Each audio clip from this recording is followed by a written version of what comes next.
보실 성경 말씀은 누가복음 18장 11절로 3절까지입니다.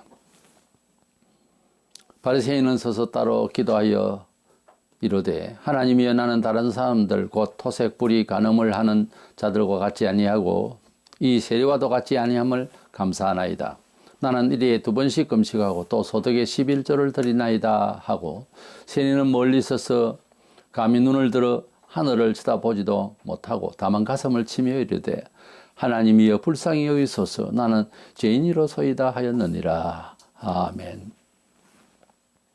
우리 사람이 가지고 있는 죄에 대한 정의 그리고 인간관이 성경에서 말하는 것과 많이 다릅니다. 또 우리 지구촌의 모든 시대와 국가적으로도 죄에 대해서 다르게 규정할 수도 있고 이래서 의견이 다 다릅니다.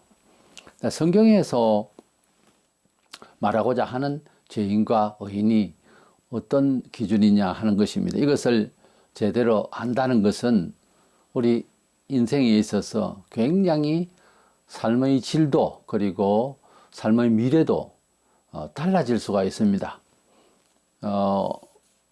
가령 가난하면서도 부자인 척 하는 것, 얼른 보기에 부자같이 이렇게 보이는 사람이 있는가 하면은 상당히 부자인데도 굉장히 서민적으로 부자 아닌 척 그렇게 사는 경우도 있죠. 우리가 전자는 가식이라 하고 후자는 우리가 겸손한 자라 그렇게 말할 수 있겠죠. 교회 안에도 자기를 어렵다 생각을 하는 사람이 있는가 하면 늘 나는 부족합니다 하는 사람도 거의 대다수 그렇겠습니다만은 주님을 만난 사람은 예수님 당시에 유대인들은 자기들은 의인이고 다른 사람들은 죄인이다 이렇게 자기 자신에 대한 과대평가와 오해를 하고 있었습니다. 그때 주님께서 하신 말씀의 내용이 여기에 나옵니다. 이래서 자기 자신을 의인이라고 하는 사실 죄인과 또 자기가 죄인이라고 하는 것을 가슴치며 회개하고 있는 이 본문에 나오는 세리 같은 사람은 의인 취급을 받는 것이 성경에서 죄인과 의인의 구분입니다. 이래서 의인이라는 죄인과 죄인인 의인이라는 주제로 말씀을 나누고자 합니다. 먼저는 자기를 어렵다 생각을 하고 있는 자는 사실은 끝까지 죄인이 됩니다. 이 본문 배경이 전통적으로 하나님을 믿고 있는 유대인 사회에서 특별히 바리새인, 그들은 그 바리새인이라는 할 때 이 바리새라는 말은 페아리스라는 말은 구분된다, 구별된다 그런 뜻이에요. 그때 당시 유대인의 파가 몇 파가 있었는데 바리새파가 대단히 하나님을 잘 믿는 사람같이 그렇게 사회에, 종교 사회에 주인 노릇을 하는 그런 상황이었습니다.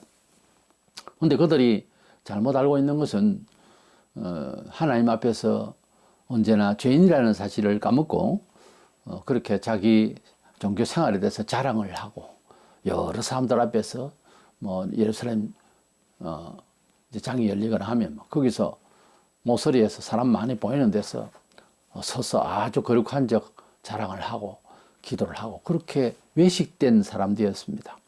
이런 잘못된 생각이 우리 이제 기독교 안에도 그렇게 된다는 거죠. 주님이 말씀은 유대인도 유대인이지만은 우리를 위해서 궁극적으로 주신 말씀이기 때문에 잘 귀담아 들어야 되겠습니다. 우리 사람은 유대인이나 이방인이나 그러니까 헬라인이나 우리나 똑같습니다.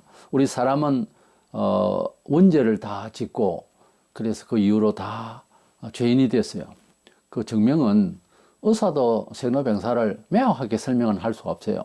태어나서 병들고 늙고 죽는다. 그래 그것을 구체적으로 알면 대안이 있을 것 아니에요. 의사가 손을 댈 수가 없는 부분입니다.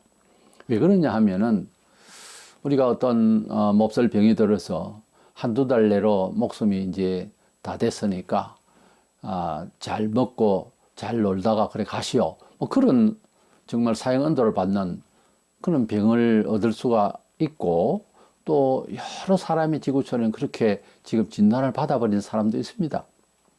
진료가 불가능한. 그랬을 때 예를 들어서 암이라 할 때는 암이라는 병명으로서 그 죽음의 원인을 이제 설명을 듣죠. 근데 우리가 모두가 다 죽는데, 죽음이라는 것은 뭐 때문에 죽느냐라고 할 때는 죄라고 하는 병명을 죄라고 합시다. 죄의 병으로 죽는 거예요. 그러니까 그 죄의 병을 치료할 수 있으면, 불치병이 많이 있는데 죄의 병을 치료할 수 있으면 살지 않겠어요? 논리적으로. 근데 우리가 스스로는 그 죄의 병을 이길 수가 없는 존재라고 하는 사실을 하나님께서 알게 하셨고, 예수 그리스도께서 우리 죄값을 치루심으로 말미암아서 믿으면 예수님의 공로가 우리에게 치료약이 되셔서 의원 되신 예수님으로 성경에는 그렇게 비유하셨습니다만, 그렇게 우리를 고치시는 그런 하나님의 은혜를 받아서 그 죄의 병에서 놓일 수가 있어요. 예수님께서는 불치병 환자를 고치시고 죽은 자까지 살리셨잖아요. 그것은 이적 행위를 하여서 무엇을 보여주겠다는 이런 무슨 교주 역할을 하기 위한 것이 아니라, 우리를 죄의 병에서, 죄 때문에 온 죽음에서 건지신다 하는 의미를 주기 위해서 불치병 환자를 고치시고 죽은 자를 살리신 거예요. 단지 그 현상만 보지 말고 우리의 본질적인 우리 인간이라는 자가 이 죄, 그리고 죄로 말미암아서 죽음이 우리에게 있는 이것을 거두어내 주시는 예수님입니다. 그래서 예수님이 나는 생명이다, 부활이다, 그렇게 하신 거예요. 그래서 우리 기독교는 사실 핵심적 가치는 우리 죄의 병을 걷어내 주시기 위한 예수 그리스도의 보혈의 은혜를 받으라는 것이 복음의 핵심적 가치예요. 뿐만 아니라 우리가 죽으면 끝이 아니고 부활해서 영생을 하게 된다 하는 사실이에요. 그리고 반대편에서는 안 믿으면은 그 죄의 병으로 끝이 아니고 육신의 죽음뿐만 아니라 영원한 영벌을 받아야 되는, 지옥을 가야 되는 엄청난 일이 우리 인생으로 태어나면 딱 숙제가 정해지는 거예요. 아이 때부터 시작해서. 그래서 가장 급한 것은 돈이 아니고 예수님을 믿어서 이 죄의 병을 고쳐야 되는 겁니다. 안 그러면 인생 아무리 성공해도 결국은 실패인 거예요. 하나님께서 만물을 지으시고 하나님을 알고 하나님을 잘 순종하라고 하기 위해서 어떤 테스트를 하나 했습니다. 만물을 지으실 때 에덴 동산, 에덴이라는 게 행복이지 않습니까? 행복이 충만한 곳에 말 잘 듣고 주신 복을 잘 헤아려서 살도록 하셨는데, 아담에게 동산 중앙에 있는 실과를 먹으면 죽는다 그랬어요. 우리 예사로 들으면 예사로 들립니다. 왜냐하면 너무 풍성한데 동산 중앙에 있는 거 꼭 먹어야 할 이유도 없거든요. 과실이 충분히 있으니까. 먹을 게 충분히 있어요. 그런데 하와에게 이제 전달을 했는데, 하와가 그때는 뱀이 말을 했어요. 뱀에게 사탄이 들어와서, 지금도 말을 할 수가 있어요. 사탄이 들어가면 짐승이 말을 할 수 있어요. 그래서 먹으면 하나님과 같이 된다, 뭐 이딴 식으로 완전히 사람이 밝아져서 아주 지혜로워진다는 둥, 그 마귀의 말을 듣고 하와가 그 금령의 실과를 먹고 아담도 먹게 됐죠. 그래서 우리 사람이 정말 심판을 받아서 이렇게 더 계속해서 악해져 버렸고 죽음이 왔던 거예요. 창세기 2장 17절에 선악을 알게 하는 나무의 열매는 먹지 말라. 네가 먹는 날에는 반드시 죽으리라. 그렇게 하나님께서 행위 언약을, 뭐 큰 시험도 아니잖아요. 안 먹으면 될 걸. 로마서 6장 23절에 제일 싹선 사망이요 하나님의 은사는 그리스도 예수 우리 주 안에 있는 영생이니라. 제일 싹선 사망이라. 그 죄는 원칙적으로 원죄를 말합니다.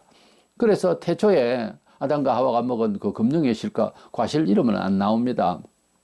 사과니, 배니, 복숭아니 그런 말들은 그렇게 만들면 안 되고요. 그냥 어떤 과실을 먹었어요. 근데 그 과실을 하나님이 잘못 만들어서 그 과실은 비상이 돼가지고 정말 먹으면은 죽는 그런 과학적인 의미가 있는 것이 아니고 불순종했다는 거죠. 같은 과일인데 지금도 하나님의 뜻을 어기면서 그걸 먹으면 그러니까 도둑질을 해서 먹는 사과와 내가 친히 키워서 아니면 돈으로 주서 사서 먹는 사과는 다르다는 거죠. 그게 그럴 수가 있나? 훔쳐온 것이 더 맛있거든요. 안 훔쳐봤습니까? 남의 밭에 있는 과일도 하나 한 번쯤은 따먹음직 하잖아요, 사람은. 그런데 그게 죄가 됩니다. 독이 된다고. 만물 만사에 하나님은 전부 다 간섭을 하세요. 근데 그걸 모르고 사람들이 예사로 범죄를 저지르려고 해요.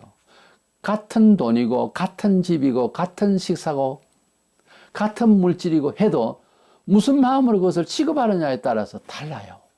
그걸 아셔야 돼요. 하나님은 전부 개입을 하세요. 어쨌든 이 원죄로 말미암아서 그 후손으로 전부 다 죄인이 되어버렸어요. 뱀이 뱀 새끼를 낳습니다. 알도 낳지만 새끼를 또 바로 낳을 수도 있고요. 호랑이가 호랑이 새끼를 낳아요. 죄인이 죄인 새끼를 낳는다 그 말이에요. 우리는 죽으니까 죽음의 원인이 앞서 말씀드린 대로 죄의 병이라는 것 다 안고 나오는 거예요. 누구나. 그래서 그 죽음 앞에서 누가 잘났죠? 누가 높으냐고. 똑같잖아요. 사형 언도를 받은 사람이 12리가 있다. 그래요. 이제 하나씩 죽어나갑니다. 지평이 되어서. 누가 더 이쁘죠? 누가 더 옷을 입으니까 멋있습니까? 누가 더 명예로운데요? 같다고요, 사람은. 근데 여전히 우리는 상대의식을 가지고 내가 당신보다는 낫다는 거죠. 그러니까 꽤 꽐을 지르는 거예요. 일부러라도 아무도 없을 때 정이 사람들에게 자존심이 생기면 조용히 자기를 돌아보고 한 1000번만 해보세요. 1000번이 많기는 하나 몇백 번이라도 나는 죄인입니다. 나 같은 년놈이 없습니다. 계속 해보세요. 진짜 그 심리적으로 그렇게 되는 게 아니고 속을 알게 돼요. 사람이 예수 믿는다 안 믿는다의 차이는 이 도덕적으로는 듣지 마세요. 종교 심리적인 거지만은 진짜 참된 자를 알고 죄인인 줄 아는 사람이라야 예수를 믿을 수가 있어요. 안 그러면 나는 늘 잘 사는데 예수가 좀 도와주세요. 이런 종교인이 돼요. 그거는 죄를 더하는 거예요. 성경에도 예수 이름 빙자해서 뭔 일을 해도 버림을 받는 사람이 나와요. 그러니까 가장 인간이 뭐냐는 거는 여행을 하고 자기를 돌아보고 남을 만나보고 도전을 받고 그래서 자기를 뭐 안다 하지만 진짜 자기는 자기 양심 안에서 자기가 알 수 있어요. 사람은 평생 한 번도 정직하지 못할 수 있어요. 그걸 빨리 깨우친 사람은 방황을 합니다. 구주를 못 만나서.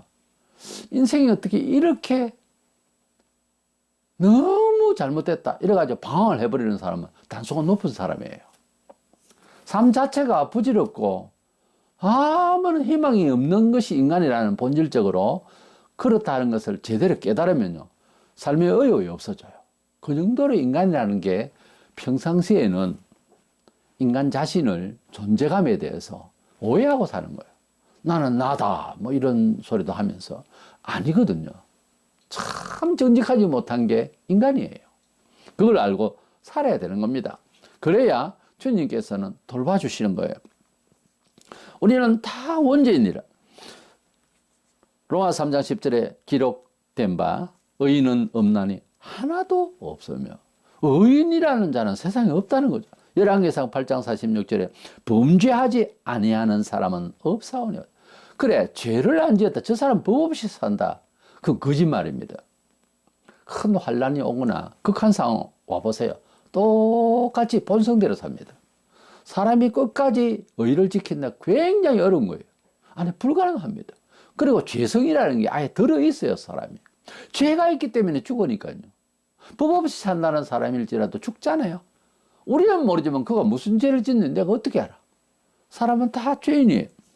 요한복음 9장 47절에 예수께서 이르시되 너희가 맹인이 되었더라면 죄가 없으려니와 본다고 하니 너희 죄가 그대로 있느니라. 이 말씀이 뭔 말인가 하니까 특별히 바리새인들과 그때 율법사들이 자기는 모든 걸 다 안다는 거지. 너희가 맹인이 되었으면 나는 앞을 보지 못하는 맹인처럼 나는 무지하고 나는 어둡고 죄인이고 어두움의 자식입니다. 이렇게 했다면 죄가 없으려니와 그렇다고 자동적으로 없어진다기보다는 그런 효과를 발휘하게 되겠죠. 본다가 하니 너희들이 뭐 옳다고 하고 하니 너희 죄가 그대로 있느니라 그랬어요. 죄라는 것이 병이 그대로 있느니라 하는 말은 어떤 거기에 어떤 실존적으로 그대로 있다 그 말이죠. 그러니까 죄를 이렇게 안고 있어요 우리가 가령. 그래서 이제 뭐 머리에 넣어놓고요. 그래서 컨트롤하는 게 전부 죄스러운 거야. 그런데 내가 죄인이야 하면 이걸 걷어내 주신다는 거지 예수님께서. 안 그러면 나는 의인이다 하고 이러면 그대로 둔다. 죄가 그대로 있느니라. 현재 있는 그대로 있고 그 말이에요. 그러니까 죄를 걷어낼 수도 있고 그대로 둘 수도 있다는 거지. 없는 죄를 집어넣지는 않아요. 우리가 죄를 갖고 있는데 우리가 주님 앞에서 죄인입니다 하고 하면 그 죄를 걷어내 준다는 거죠. 죄를 걷어내 주니까 죄의 성질을 떠나서 의로운 하나님의 말씀대로 살려고 하는 새로운 의지가 생기는 거예요. 그리고 그 의지에 힘을 다하지를 못하는 우리를 돌보시고 언제나 이끌어 주시는 거예요. 그러니까 우리의 의지 이상으로 새로운 의지가 됐다 하더라도 약하니까 워낙 죄된 성질을 우리 몸에 채웠으니까요. 학문이든지 기술이든지 문화생활이든 모든 게 다 빠진 게 전부 다 하나님을 떠나서 행한 일들이거든요. 허무하고 결국은 파탄이 오고 부패하고 썩어서 없어지는 것들밖에 없어요. 우리 사람이 추구하는 것은. 근데 그거 성질이 있어 놓으니까 자꾸만 새로운 의지가 발동을 하려고 해도 힘들죠. 그래서 기도 생활을 더 많이 해야 되고 인내가 더 필요하고 뭐 장사가 없어요. 다 그렇게 힘들어요. 세상에서 소위 잘 나갔을수록 세상에서 다른 사람과 비교해서 더 좋다 할수록 어려워요. 신앙으로 산다는 것은 탈바꿈인데 참 힘듭니다. 옳은 생활을 이미 알았어요. 이제 뭔지를 축복받는 비결도 알았어요. 그런데 그게 실행하는 데에 힘들어요.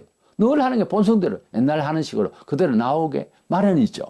집능한 자식이 수십 년 만에 만났는데 헤어졌던 형제들이 만나서 형아 이렇게 하는 것은 이렇게 생활하는 것이고 아버지의 명예이기 때문에 형아가 밖에 나가서 놀던 그런 뒷골목 깡패 생활하던 그런 태도를 하면 안 돼. 알아서 그래야지 이제 아버지를 만나서 해놓고도 나가면 주먹이 먼저 나오고 이렇게 되잖아요. 그럴 것 아닙니까? 계속해서 성화되고 소위 변화를 받아야 되는데 그게 마음대로 안 되는 것은 목사도 이해하고 우리 성도들도 이해를 해줘야 돼요. 초신자는. 많은 착오가 있어요. 그런데 예수 믿은 지 3년이고 10년이고 20년이 됐는데 그냥 뭐 본성대로 하는 것을 예사로 생각한다든가 또 변명을 한다든가 하는 것은 못난 거죠. 그러면 오래됐기 때문에 이름도 알려졌기 때문에 하나님께서 매질을 더 합니다. 오래 믿은 사람은 가만히 안 둬요. 그래서 은총 받고 살고 있는 것도 헤아리지도 못하고 좀 더 인내하지도 못하고 이러면 하나님 가만히 있겠어요? 자기 자식이니까 매를 가하는 거예요. 그럼 그때 또 하나님 아버지 내가 예수 믿는 오래되는데 세상에 있는 혈육들 또는 세상의 사람들보다 생각할 때 내가 장자같이 됐는데 내가 선생같이 됐는데 잘못됐사오니 하나님 용서하소서 이래 돼야 되는데 예수 믿는 오래됐는데 나를 와 이랍니까? 이런 무식한 소리를 해가 되겠습니까? 하나님 자녀라고 하는 사실을 좀 제대로 깨닫고 그렇게 은총받는 비법으로 그런 단계에서 좀 살아야 되지 않겠어요? 이래서 죄인이라고 생각하는 사람은 그 죄를 걷어내줘서 의인으로 살 수 있도록 해주시고 내가 본다, 나는 안다, 나는 어렵다 이러니까 죄가 그대로 있느니라. 그대로 있다는 말에 포인트가 있어요. 죄는 안고 있는 거다. 근데 이거 걷어내줄 수도 있고요. 그대로 둘 수도 있다는 거예요. 죄를 집어넣는 건 아니에요. 죄의 병을 집어넣는 건 아니에요. 죄의 병을 넣어주신 일은 없어요. 근데 그렇게 그냥 죄를 안고만 있는 거죠. 근데 내가 죄인이다라는 사실을 나는 정말 죄인이라는 사실을 알기만 하면 그때부터 이제 고쳐지는 상황이 오는 거죠. 바리새인들은 율법의 행위는 있었어요. 아직 막 각이 나와야 탁 생활. 그런데 형식이었어요. 속은 하나님을 너무 멀리하고 있는 그런 상황이었어요. 그들은 뭐 이틀에 이렇게 월요일하고 목요일에 두 번을 이제 금식을 하고요. 그리고 11조를 하고 뭐 이런 자랑을 했습니다. 그런데 11조 같은 경우도 아브라함이나 야곱이나 자원해서 하는 것이지 그 형식적으로 자랑하고 싶어서 하는 건 아니었어요. 지금도 마찬가지로 나는 11조를 한다. 이거 뭐 얼마를 하고 저 사람은 11조도 안 한다. 이런 의식을 가지고 하는 것이 아니에요. 나는 11조를 하는데 뭐 김 집사는 11조를 안 한다 칩시다. 그랬을 때 김 집사 나도 11조가 처음에는 힘들던데 해보니까 좋아. 나 봐라. 11조 내도 살잖아. 이런 정도는 권유할 만하죠. 절친하고 그래도 안 할 때에. 그런데 나는 11조인데 왜 당신은 안 하느냐 뭐냐 하고 화를 내는 것은 잘못된 거예요. 내가 전도사 때 그런 장면이 한번 연출이 됐어요. 그래서 집사님 내가 해도 할 말이 그렇게 못하는데 11조로 안 한다고 해서 집사님이 집사님 보고 또 그렇게까지 분노를 낼 일은 아니에요. 11조 하는 사람은 그냥 믿음으로 하는 거고 안 되는 사람은 아직까지 기다려 봐야 되는 거 그렇지 기도해 주고 서로 그렇게 해야지 그러면 안 됩니다. 하여튼 그런 일이 있었어요.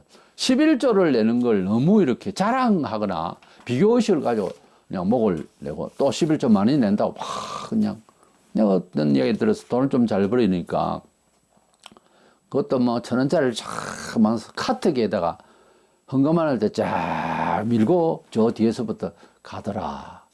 돈을 좀 많이 버리고 해서 했겠죠. 그 뭐예요 그게? 네, 이게 돈 많이 낸다 이거지. 그 많이 내는 것도 좀 감춰진 것을 목사님이 가끔 참 그분이 이렇게 많이 하시는 분인데 어쩌고 하면서 신뢰를 한번 들어줄 기회가 있으면 또 그렇게 말은 할 수 있겠지만 본인이 잘났다 이거지. 본인은 나 이렇게 많이 낸다 이거죠. 이게 신앙이 아니에요. 이게 무슨 참다운 신앙인의 자세입니까? 그 11조 내고 싶은 사람 많이 있어요. 그런데 그게 잘 안 되고 있는 사람은 주눅 들잖아요. 그렇게 살아야 되겠어요? 그래서 우리는 의인이라고 생각이 들면 그때부터 죄인이고 그래서 존재적인 입장을 떠나서 생활이 안 풀립니다. 그러면 나는 겸손하게 죄인이라는 생각을 그것도 도덕적 겸손은 아니에요. 원칙이 죄인이에요. 그것을 알고 살자는 거지. 그래야 복을 받아요. 나는 그래도 좀 의인이다. 그때부터 복을 못 받습니다. 세상적으로는 잘났는지 모르지만은 목사의 눈으로 볼 때는 아니에요. 그게 그렇게 하는 게 아닙니다. 두 번째 생각하는 것은 교회 와서 예수 오래 믿고 또 잘 돼 있는 사람이라도 매우 겸손하신 분이 있어요. 그게 정상이에요. 죄인이라고 여기는 의인이 있다는 거죠. 오늘 본문에 나온 그때는 세리락 하면은 면허증 가진 강도라고 불릴 정도로 아주 눈살 찌푸리고 지나가는 사람들 막 뒷국대 대놓고 욕을 하고 할 정도로 그렇게 남의 것을 그냥 착취하고 하는 그런 직업이었어요. 사회가 불의하면요. 공직자들이 이게 더 나빠져요, 사실은. 딱하니 그냥 직에 있으면서 그렇게 하면 그게 죄가 된다고 그래요. 근데 삭개오도 그런 경우가 있습니다만 그런 와중에도 이렇게 회개하고 겸손한 사람이 본문에 나오는 거예요. 우리는 대부분 옳다 바르지 않다를 상대적으로 저 사람보다 내가 낫다 이런 생각을 하는데 우리가 자기를 반성할 때 가장 정확한 것은 하나님 앞에 해야 돼요. 눈에 안 보이는 하나님이니까 성경을 보고 구절구절 나에게 찔림이 오면 거기에 회개를 하고 거기에 나 자아가 보여야 되는 거예요. 성경은 거울이에요. 특별히 율법을 읽을 때는 더 그래요. 구약 성경 율법적인 말씀을 읽을 때. 신약의 복음서도 마찬가지 양심을 건드리는 소리지 어떤 면에서는 심판적인 말로서는 신약이 더 심해요. 양심적으로 묻는다고 우리에게 구절구절해요. 그렇게 부딪힐 때에 그게 당신이란 말이지. 그게 나예요. 그렇게 알아야지. 남하고 비교하면 안 됩니다. 남이 나에게 심판날 변명해 줄 거예요. 어쩔 거예요. 남은요, 나 잘 되는 거 싫어해요. 그게 인간이에요. 근데 심판날에는 남이 나에게 잘했다 못했다 그 효과 없어요. 아무런 그런 변명을 해줄 사람도 없고요. 하나님이 하신다니까. 그러니까 미리 하나님 앞에 자기를 돌아보자는 거죠. 모두가 죄인이고 하나님 앞에서는 모두가 원수고 만물 찌꺼기고 흉악범이고 더러운 놈들이에요. 그렇게 알아야지 자신을 죄인인 줄로 정말 알고 예수 믿은 지 오래됐는데 가슴 치며 나 같은 죄인이 있는가 이걸 한 번도 경험을 못했다 가랴. 그러면 제가 용서하세요 이런 말을 해서 당신은 흉악한 사람입니다. 예수를 모르냐면 알잖아요 많이.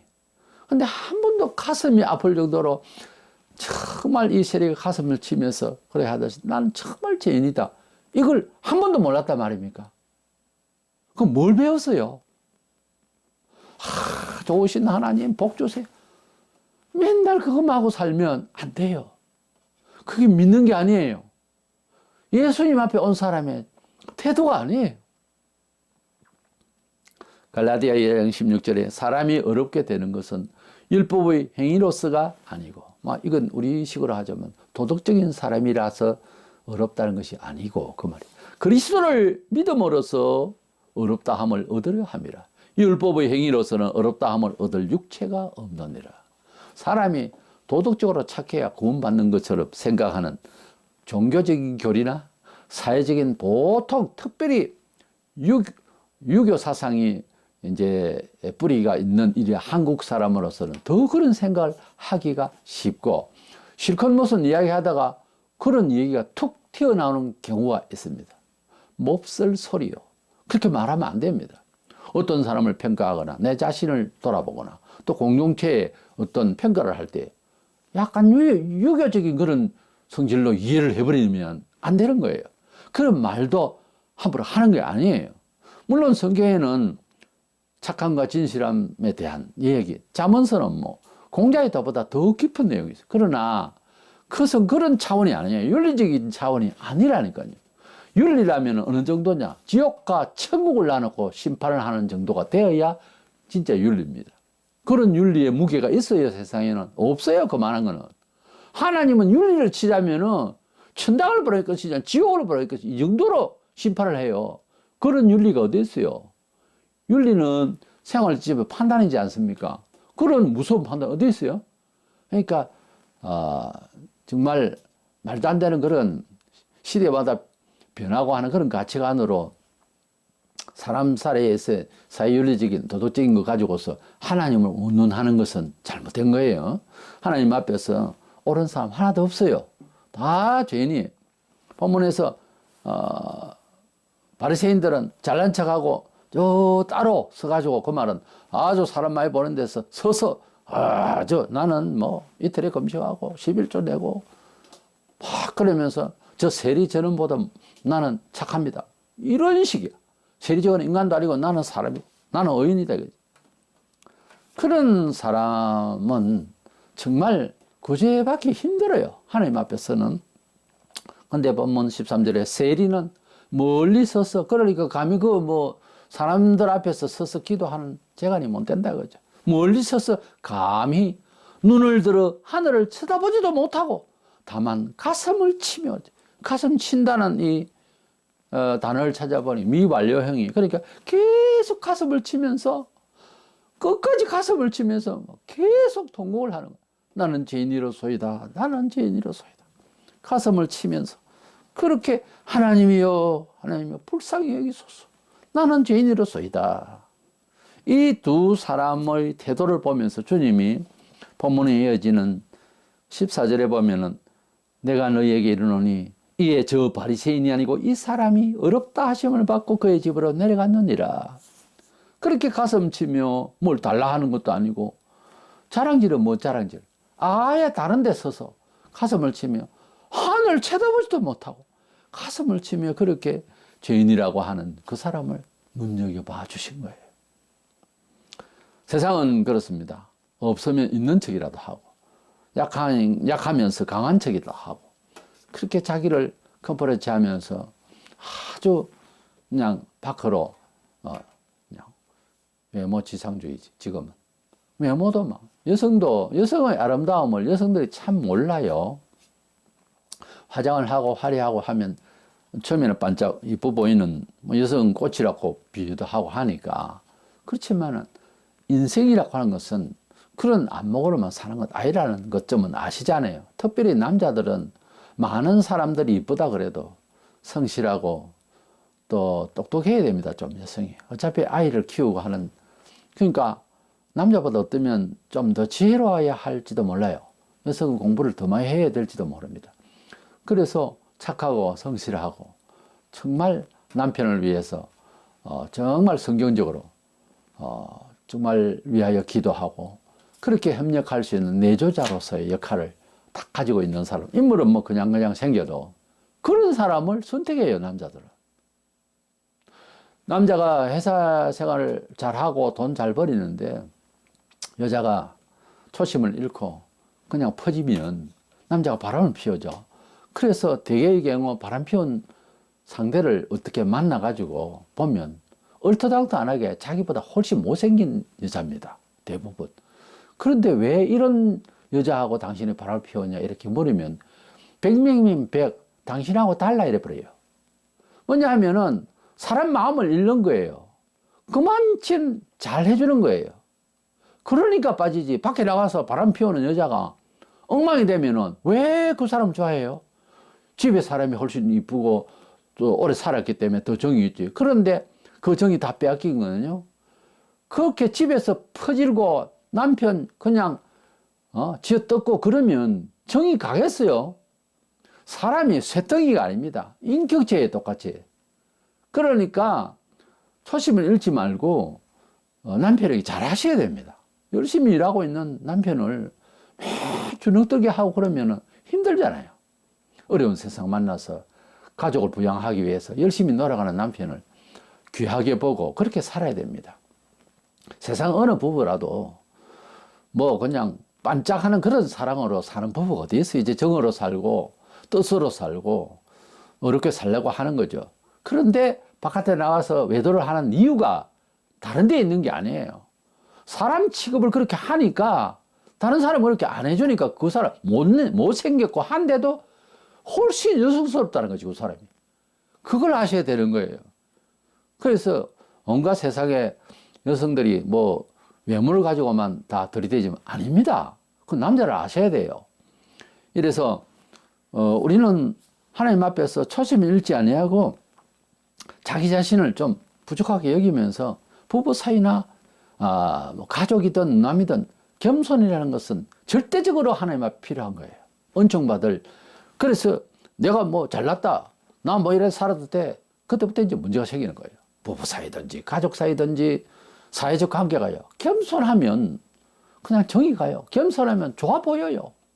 그것이 중요합니다. 내가 낮은 자리에서 다른 사람 자꾸 섬기려 하는데 뭐 싫은 사람이 있겠어요?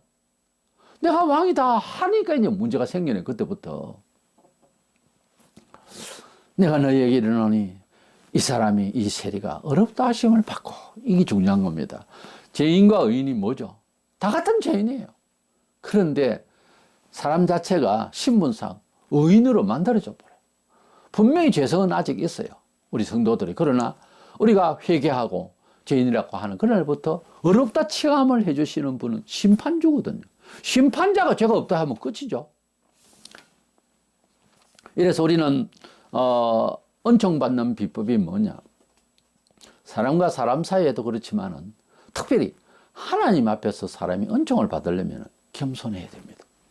그것은 공자의 도덕성하고 다릅니다. 도덕윤리하고 차원이 다른 차원이에요. 다 죄인이라는 거죠. 모두가 다 죄인이라는 거죠. 어떤 사람이 속였다. 사기를 쳤다. 어떤 사람이 더러운 짓을 했다. 어떤 사람이 살인을 했다. 그 전부 우리도 다 할 수 있는 일들입니다. 누구나. 실행을 안 했다 보지 전부 DNA가 다 들어있어요. 그걸 인정을 하셔야 된다는 거지. 뭐 내가 어떻게 뭐 누구를 때리고 누구에게 뭐 손해를 끼쳤다. 아, 하나님 앞에 잘못했다. 어떤 사실적인 이런 행위에 대해서 죄스럽다. 그러면 그런 일이 없고 집안이 그래도 교육을 반듯하게 받았다. 그 교육도 뭐 별거 아니지만은 그렇게 해가지고서 그렇다면 의인입니까? 회개할 게 없네?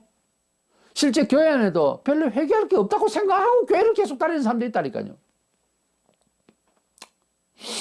근데 목사의 심정은 그래도 목사는 그런 것 저런 거 다 알잖아요. 목사의 심정은 답답합니다. 목사가 볼 때는 별로 어려운 것도 아닌데 본인은 어렵다는 거야. 본인은 정말 잘났다는 거지. 미칩니다. 쳐다보고 있으면. 그러니까 회개하고 겸손해 보면 그때부터 빛나요, 사람이. 그게 참 중요합니다. 정이 가고 너무 아름답고 이쁩니다. 여성은 인물이 좀 없다, 뭐 보통도 아니고 못생겼다 싶어도요, 천사같이 생활하잖아요. 아름답습니다. 아름다운 비전이 돼버려요. 어떻게 저 모양이 저런, 그러니까 얼굴 모양은 아무것도 환멸이죠. 아무 생각이 없어요. 사람이 그냥 천사야. 사람의 눈이 열리면 천사가 보이고, 사람의 눈이 제대로 열리면 그 사람의 정신이 보이는 거죠. 눈이 활짝 열리면 천사도 볼 수 있어요. 천사가 뭐 얼굴 모양, 뭐 그림 보면 아주 예쁘게 그리잖아요. 여성스럽게 그리고, 여성이고 주로. 아닙니다. 천사는 그런 성이 아니에요. 진실 그 자체가 무엇인지, 참담이 무엇인지 하나님의 의를 살짝 보여주는 얼굴이지, 그게 뭐 여성성, 남성성 그런 게 아니에요. 그런 차원으로 가면은 돈이 좀 있다 없다도 별것 아니에요, 알고 보면. 그래서 웬만하면 결혼을 할 때 50%만 족하면 돼요. 예. 저 같은 경우에는 거의 90% 이상 내 소원대로 만났습니다만, 한 50%, 30%만 맞아도 주님의 은혜와 사랑과 지혜로 살면 하나도 이상이 없어요. 하나도 이상 없어요. 어떤 사람은 왜 그렇게 인물이 좋은데 불구 남자를 만났냐, 불구 여자를 만났냐, 장애자를 왜 만나서 사냐, 이런저런 소리를 하죠. 꼭 맞는 말은 아닙니다. 그 사람 속에는 그런 마음으로서 만난 게 아니에요.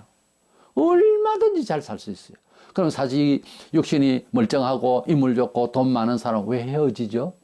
왜 살인 행각까지 나오죠? 왜 우울하죠? 답을 해보세요. 그 설명할 수 있어요. 사람 살아가는 것도 그렇는데 평생 예수 믿고 살아갈 때는 더 하죠. 하나님을 만나서 산다는 정신을 누가 보여줄 수가 있습니까?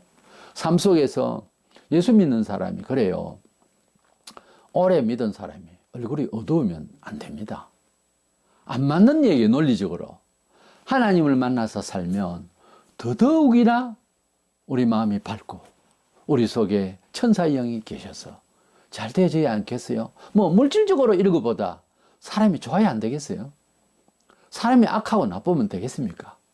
믿는 사람이 불법을 행하고 믿는 사람이면 버젓하게 그냥 잘못해도 뭐 감각이 없고 이거요, 손댈 수가 없는 사람이 이래 돼버리면 이 말세가 되니까 형편이 없어요. 교인들이 생활이, 실생활을 보면은 죄도 죄를 갖지 않고 사업도 거짓말을 하고 무서운 겁니다. 그거 어떻게 하면 은혜 받을 수 있을까? 오늘날 교인들은 그래요. 큰 교회 다녀가면 좋겠다 해서 입적을 그쪽으로 가서 하고, 또 뭐 인물 난 사람, 명성이 있는 목사를 찾아가고 막 인기 있는 목사의 설교를 들으려고. 아니에요. 오히려 클수록, 오히려 뭐 명예롭다 하는 사람일수록 뭐 다 틀렸다 이 말은 아닌데, 위험에 빠질 수 있는 것은 본인이 선택하는 기준이 잘못되면은 당사자는 그게 아닌데 본인이 잘못될 수 있어요. 상당한 위험을 안고 있는 거예요. 그러니까 저 같으면은 그러지 말라고 하고 싶어요. 원래 축복받는 좌소는 자기 양심이 있어요. 비법은 다른 데 있는 게 아니에요. 환경적인 요소가 아니에요. 우리 믿음이 어떤 거냐, 나는 자주 비유를 하고 생각을 그렇게 하고 있는데, 자동 인출기 있잖아요. 거기 가면 내 통장이 쪼그라들어서 돈이 작아집니까? 큰 은행에 들어가서 통장을 탁 내밀어서 돈을 받는 것 하고, 조그마한 그냥 유리 칸 안에 들어가서 자동 인출기에서 돈 내는 거하고 내 통장이 바뀝니까? 아니, 속에 들어있는 진실은 똑같은 것 아닙니까? 작은 교회든 큰 교회든 제 할 말은 그 말이에요. 자기 믿음은 자기 믿음대로 은총을 받는 거예요. 은총을 바꾸고 싶은 만큼, 예를 들어서 통장에서 100만 원을 빼겠다, 1000만 원을 빼겠다. 100만 원을 빼면 그 100만 원을 빼는 것이 큰 은혜에 가야 그 폼 납니까? 당신보다 훨씬 폼 낼 사람 더 많아요. 그러지 마세요. 다시 말해서 그렇게 하지도 않겠지만, 믿음이라고 하는 것은 자기 양심에 실속 있는 자기 신앙만큼 은총을 받는 것이지, 물론 영향권이라는 건 있지만은 뭐 큰 데 가면 좋아진다고 하는 퍼지고 있는 이 마음은 잘못된 거예요. 오히려 성경에는 스마나 교회와 빌라델피아 작지만은 은총을 부어주시고 영적으로 잘 되게 하시고 그렇게 칭찬을 하셨어요. 계시록 2장 3장에서 교회를 평가하실 때 보세요. 큰 교회는 오히려 문제가 더 많았어요. 지금도 마찬가지로 우리가 경험을 해봤지만 뭐가 사람이 많이 모이는 곳에 진리가 있는 것 같고 대중 속에 진리가 있는 것 같지? 아니에요. 아니라니까. 항상 대중 속에는 진리가 없어요. 오히려 민심이 전심이네 어쩌는 정치가들 그 안에 다 속이려고 하는 소리지. 민심은 전심이에요. 사람 많이 모인 곳에는 통합을 해야 되니까 옳은 게 잘 없어요. 우리는 은혜 받는 비법은 자기 양심을 하나님 앞에 내놓고 고요하게 뭐 어디든 좋아요. 그 중에서 제일 좋은 게 뭐 골방이라고 아무도 없는 곳, 그러니까 고요한 곳에 가서, 그러니까 잡생각 안 들 만한 곳에 가서 자기를 돌아봐야 돼요. 1시간 가지고 안 됩니다. 하루 가지고도 보통 안 돼요. 적어도 한 사흘 정도는 물만 좀 마시고 한 사흘은 죽을 고생을 하더라도 자기를 돌아봐야 되는 거예요. 그게 안 되면은 계속 누더기 같은 양심의 옷을 입고 계속 교회를 왔다 갔다 불의의 냄새만 피우고 그렇게 사는 거예요, 사람이. 그러니까 예수를 적어도 한 번은 멋지게 한번 만나야 돼요. 그래야 터닝 포인트가 되지. 인생에서 자기 터닝 포인트가 없다고 하는 것은 이건 잘못된 거예요. 예수 믿은 지 최소한도 조금 쪼려서 내가 한다면 한 3년 안에는 큰 변화를 남이 볼 수 있어야 되는 거예요. 2, 3년이면 벌써 오래됐잖아요. 그럼 좀 간절하면은 빠르면 1년 세례 받을 때쯤은 완벽하게 야 변했다 이래 돼야 되죠. 또 빠른 사람은 6개월 안에 변할 수도 있고 또 더 빠른 사람은 간절하기가 막 불타기 간절하면 한 달 만에 사람 변할 수 있어요. 더 간절하고 더 특별한 사람은 단 하루 만에 사람이 획 틀어지는 수도 있어요. 그런데 그렇게 은총을 받는 비법을 모르고 죄인인 줄 알면 되는데 이게 안 되거든요. 꼬집어도 안 돼. 그래서 자기가 죄인인 줄 안다고 하는 만큼 어려운 지식이 없어요. 세상 천지 다른 거는 공부하면 되는데 자기가 죄인인 줄로 모르는 것이 참 답답한 일이죠. 어서 속히 변화받아서 주님의 은총을 받고 어렵다 청함을 받는 동시에 은총 받는 우리 생활이 되기를 주의 이름으로 축원합니다.